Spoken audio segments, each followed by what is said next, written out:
दोस्तों, यह सच्ची कहानी है मुंबई की।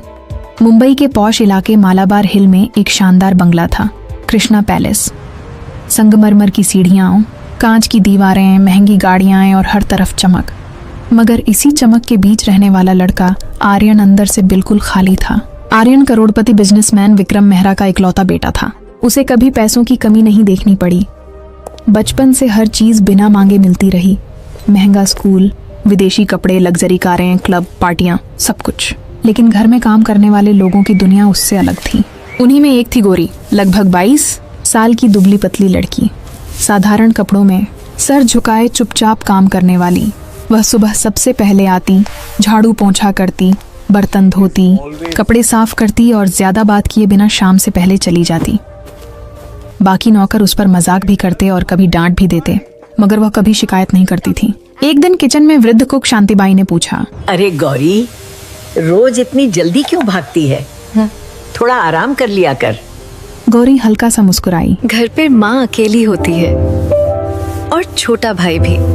इतना कहकर वह फिर काम में लग गई। आर्यन ने उसे कई बार देखा था, मगर कभी ध्यान नहीं दिया। उसके लिए नौकर सिर्फ काम वाले लोग थे, इंसान नहीं। मगर गोरी में एक बात अलग थी। वह कभी उस चीज को हाथ नहीं लगाती थी जो उसकी नहीं होती। पैसे सामने पड़े रहें, महंगा सामान रखा हो, मगर उसकी नजर उधर नहीं जाती। एक बार आर्यन की महंगी घड़ी सोफे के नीचे गिर गई। ढूंढने पर नहीं मिली, उसे लगा किसी ने चुरा ली। तभी गोरी धीरे से आई और बोली, साहब, ये सोफे के नीचे गिरी थी। उसने घड़ी दोनों हाथों से आगे कर दी। आर्यन ने बिना धन्यवाद कहे घड़ी ले ली, बस सर हिला दिया। लेकिन जाते हुए पहली बार उसने सोचा, अजीब लड़की है। दिन गुजरते गए। फिर एक दिन गोरी काम पर नहीं आई। पहले दिन किसी ने ध्यान नहीं दिया, दूसरे दिन भी नहीं आई तो मैनेजर रमेश बोला, साहब, आजकल लोग भरोसे लायक नहीं, पैसे लेकर भी काम छोड़ देते हैं। तीसरे दिन भी नहीं आई तो घर में परेशानी फैल गई। साहब, ऐसी लड़की को वापस मत रखना, बिना बताए गायब हो गई। आर्यन मोबाइल देख रहा था, मगर न जाने क्यों उसने सर उठाकर पूछा, कहाँ रहती है वह? रमेश हैरान हुआ। स्लम में, धारावी की तरफ कहीं। पूरा पता नहीं पता। उसे याद आया, गोरी कभी छुट्टी नहीं लेती थी, कभी बहाना नहीं बनाती थी, फिर अचानक गायब क्यों हो गई? रात की पार्टी में भी उसका दिल नहीं लगा। दोस्तों की आवाजें, संगीत, सब शोर जैसा लग रहा था। घर लौटकर वह बालकनी में खड़ा शहर की लाइट्स देख रहा था, जब अचानक गोरी का थका हुआ मगर शांत चेहरा याद आया। अगली सुबह उसने कहा, मैं बाहर जा रहा हूँ। ड्राइवर ने पूछा, कहाँ साहब? धारावी। ड्राइवर ने शीशे में देखा। यकीन नहीं हो रहा था कि करोड़पति का बेटा स्लम की तरफ जा रहा है। जैसे जैसे कार आगे बढ़ी, सड़कें तंग, रोशनी कम और बदबू बढ़ती गई। कार अंदर नहीं जा सकती थी, इसलिए आर्यन को पैदल जाना पड़ा।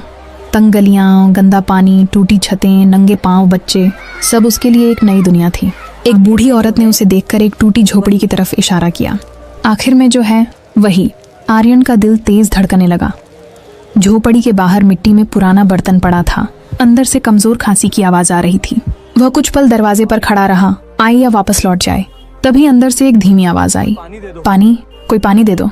आर्यन का दिल जैसे सिकुड़ गया। उसने कपड़े का पर्दा कांपते हाथों से हटाया और अंदर कदम रखते ही वह मंजर देखकर उसके पैरों तले जमीन निकल गई। झोपड़ी के अंदर गहरा अंधेरा था। सिर्फ एक कोने में टूटी खिड़की से आती हल्की रोशनी सब कुछ दिखाने के लिए काफी थी। जमीन पर एक पुराना गद्दा बिछा था, जिस पर एक बूढ़ी औरत हड्डियों का ढांचा बनी खांसी के जोर से तड़प रही थी। उसके होंठ सूखकर सफेद हो चुके थे, आंखें अंदर धंस गई थीं और शरीर इतना कमजोर जैसे हड्डियों पर सिर्फ चमड़ी रह गई हो। पास ही एक छोटा सा लड़का बैठा था, जो डर और भूख से चुपचाप माँ को देख रहा था। उसके सामने खाली लोटा रखा था। शायद वह उसी से पानी देने की कोशिश कर रहा था, मगर लोटा बिल्कुल सूखा था। झोपड़ी में खाने का नामो निशान तक नहीं था। न चूल्हे में राख, न बर्तन में दाल, न कहीं अनाज का एक दाना। आर्यन कुछ पल वहीं खड़ा रह गया। उसने पहली बार समझा कि गरीबी कैसी लगती है, कैसी महकती है और कैसे इंसान को खामोशी से तोड़ देती है। तभी बूढ़ी औरत फिर कराही, पानी। उसकी आवाज इतनी कमजोर थी कि लगता था हर शब्द के साथ उसकी सांस अटक रही है। आर्यन ने जल्दी से आसपास देखा। एक कोने में टूटी बाल्टी में थोड़ा सा गंदा पानी था। उसने बिना सोचे वही पानी लोटे में भरा और धीरे से उसके होंठों तक ले गया। बूढ़ी औरत ने कांपते हाथों से लोटा पकड़ने की कोशिश की, मगर ताकत नहीं थी। आर्यन ने सहारा देकर उसे पानी पिलाया। 2 घूंट जाते ही उसकी आंखों से आंसू बह निकले, जैसे किसी ने उसे नई जिंदगी दे दी हो। इसी समय दरवाजे पर आहट हुई। आर्यन ने मुड़कर देखा, दरवाजे पर गोरी खड़ी थी। उसके हाथ में दवाई का छोटा पैकेट और आधी भरी पानी की बोतल थी। सामने आर्यन को देखकर वह सन्न रह गई। कुछ पल दोनों बस एक दूसरे को देखते रहे। गौरी की आंखों में डर, शर्म और घबराहट सब एक साथ थे। वह जल्दी से अंदर आई, बोतल जमीन पर रखी और माँ के पास बैठ गई। माँ, पानी ले आई हूँ। उसकी आवाज कांप रही थी। उसने माँ का सिर धीरे से अपनी गोद में रखा और बोतल से पानी पिलाने लगी। बूढ़ी औरत ने मुश्किल से आंखें खोलकर बेटी को देखा, जैसे पहचानने में भी जान निकल रही हो। आर्यन अभी तक हैरानी में खड़ा था। वह समझ नहीं पा रहा था कि क्या कहे, क्या पूछे। यह वही लड़की थी जो उसके घर में चुपचाप काम करती थी और यहाँ उसकी जिंदगी इतनी भयावह हालत में थी। उसने धीमी आवाज में पूछा, तुम काम पर क्यों नहीं आई थी? गौरी ने नजर उठाए बिना जवाब दिया। माँ बीमार है, बस। शब्द कम थे मगर दर्द इतना था कि आर्यन और कुछ न पूछ सका। अचानक छोटा लड़का धीरे से बोला, दीदी भूख लगी है। उसकी आवाज इतनी मासूम और कमजोर थी कि आर्यन का दिल टूट सा गया। गौरी ने उसका सिर सहलाया। अभी कुछ लाती हूँ। बस अभी कुछ लाती हूँ।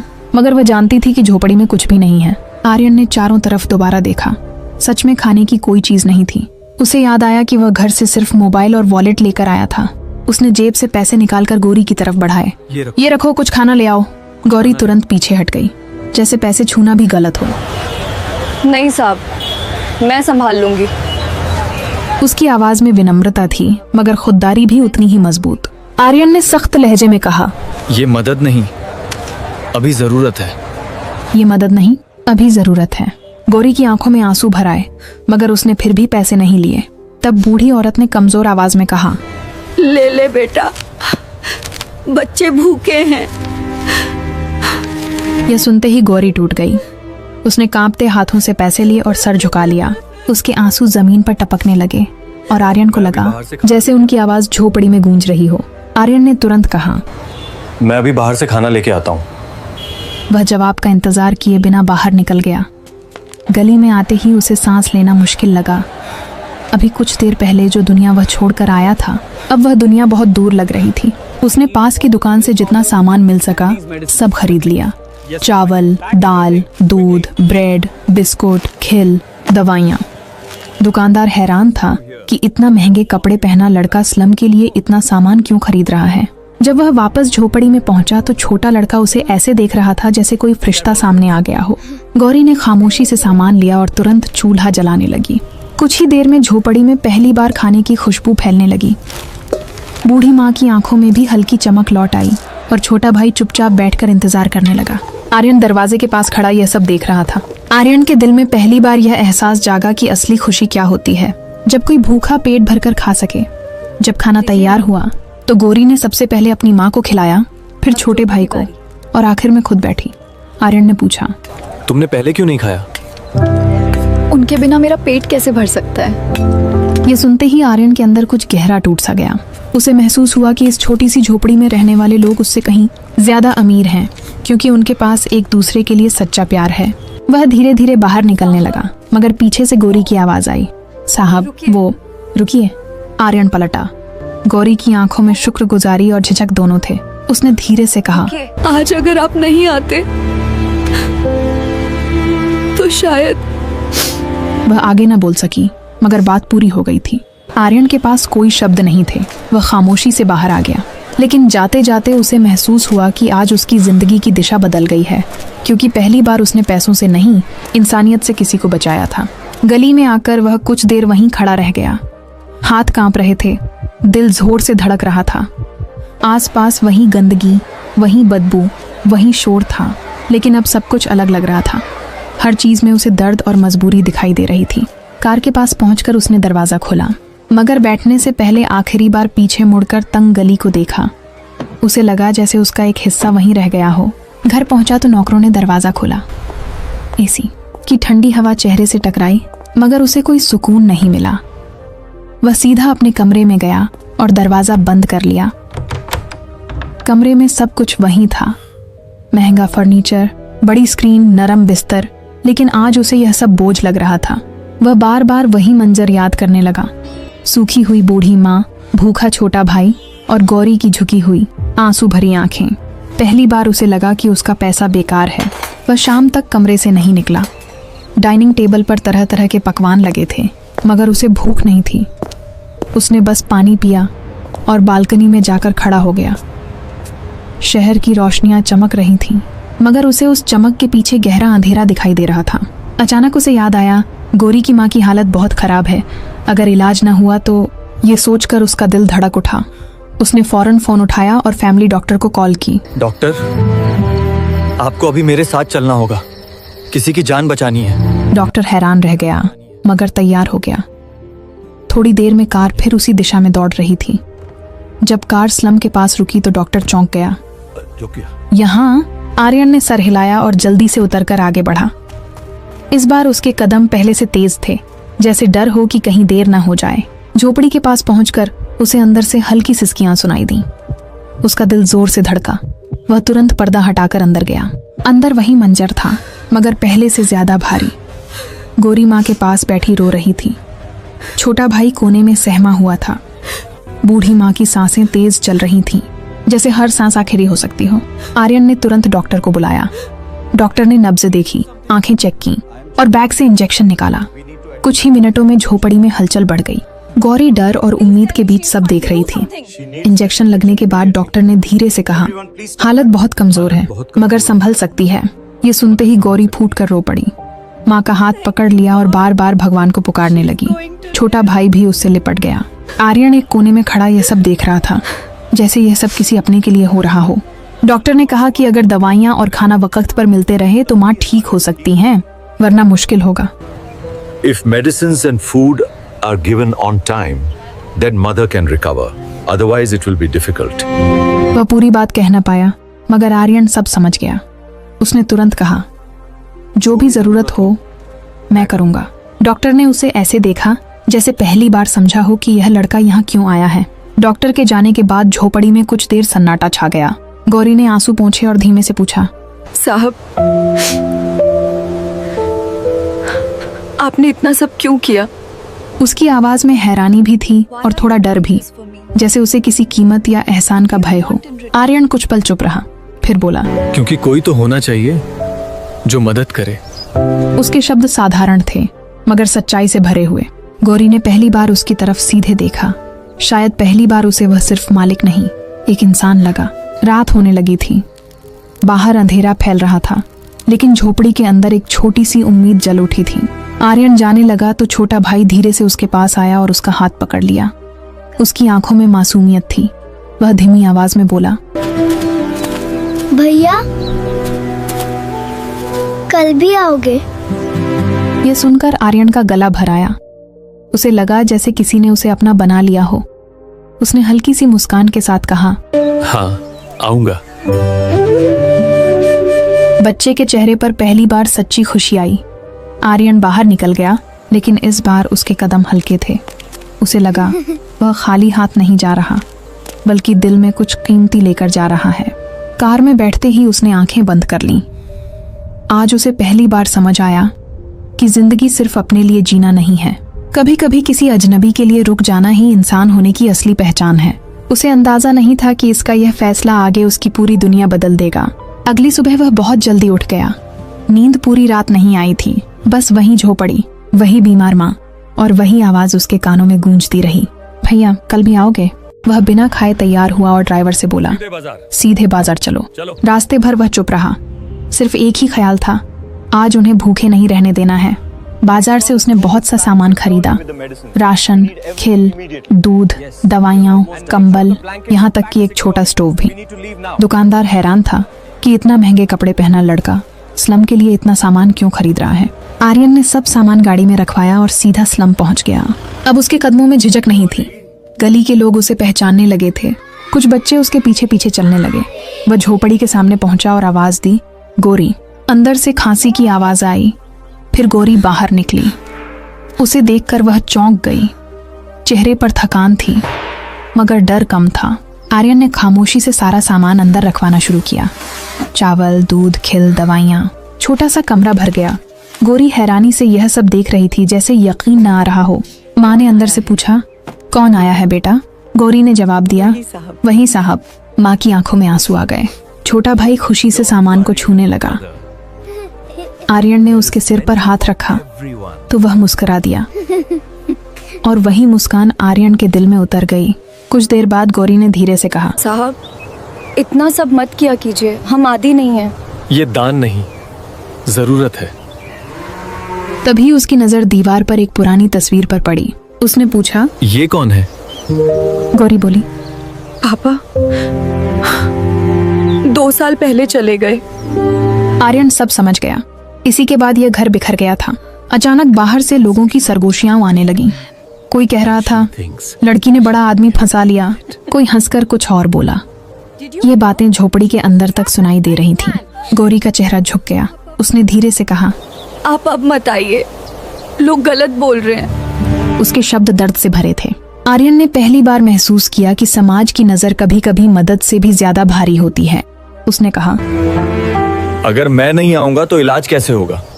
तभी माँ ने अंदर से कहा, बेटा, लोग तो कुछ भी कहेंगे, भूखे को खाना देने वाला भगवान होता है। ये सुनते ही गौरी रो पड़ी। छोटा भाई आर्यन का हाथ पकड़कर बोला, भैया आप आना, हमें अच्छा लगता है। उस मासूम आवाज ने सब कुछ छोटा कर दिया। आर्यन ने गहरी सांस ली और कहा, मैं आता रहूंगा क्योंकि मैं खुद को रोक नहीं पा रहा। शायद ये सिर्फ दुआ नहीं, अपनापन है। गौरी ने पहली बार हल्की सी मुस्कान दी जो आंसुओं से भीगी थी। शाम होती गई। जाते वक्त माँ ने आशीर्वाद दिया, खुश रहो बेटा। आर्यन ठिठक गया। पहली बार किसी ने उसे दिल से दुआ दी थी। वह बाहर निकला तो गली में खड़े लोग चुप हो गए। अब उसे किसी की परवाह नहीं थी। कार में बैठते ही उसे महसूस हुआ वह बदल चुका है। वह वही लापरवाह अमीर लड़का नहीं रहा था। उसे पता नहीं था आगे क्या होगा, मगर इतना जरूर समझ चुका था कि वह इस परिवार से अब खुद को अलग नहीं कर पाएगा। दिन गुजरते गए और आर्यन का वहां आना उस झोपड़ी की जिंदगी का हिस्सा बन गया। अब वह सिर्फ सामान नहीं, अपना वक्त भी लाता था। कभी दवा देता, कभी खाना बनवाता, कभी छोटे भाई को पढ़ाता, कभी माँ के पास बैठकर बातें करता। धीरे धीरे माँ की हालत बेहतर होने लगी और झोपड़ी में पहली बार उम्मीद दिखने लगी। लेकिन आर्यन के घर में बदलाव आने लगा। एक दिन पिता ने पूछ लिया, कहाँ जाते हो रोज? आर्यन ने आराम से कहा, एक परिवार की मदद करने। पिता हंस पड़े, दुनिया के सारे गरीबों की जिम्मेदारी ले ली क्या? यह सुनकर आर्यन चुप हो गया, मगर अंदर कुछ टूट गया। एक शाम जब वह झोपड़ी पहुंचा तो माहौल भारी था। गौरी चुप, भाई चुप और माँ की आंखों में आंसू थे। क्या हुआ?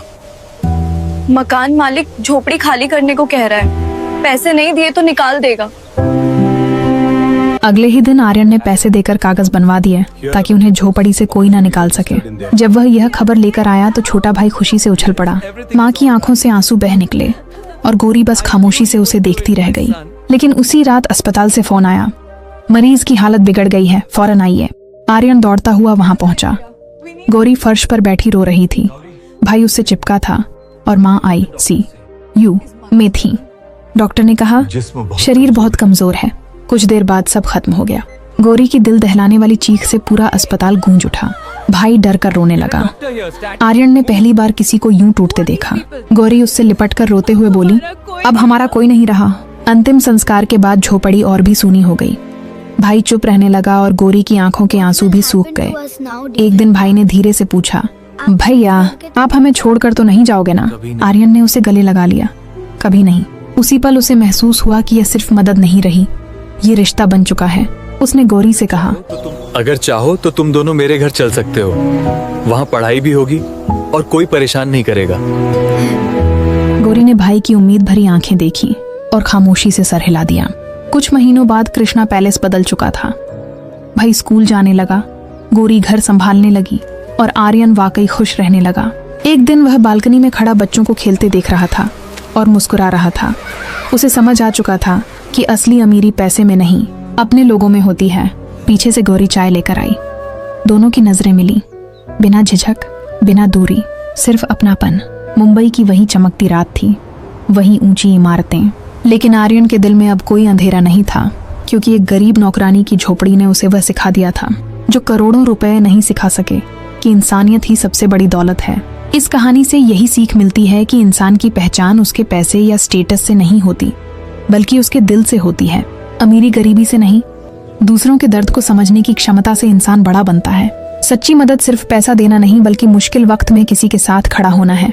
जब हम किसी की जिंदगी संवारते हैं तभी हमारी अपनी जिंदगी भी बदलती है। अब आप बताइए, अगर आप आर्यन की जगह होते तो क्या आप भी उस झोपड़ी तक जाते? क्या आप किसी अनजान गरीब परिवार की जिम्मेदारी उठाने की हिम्मत कर पाते जब समाज उल्टी सीधी बातें करता?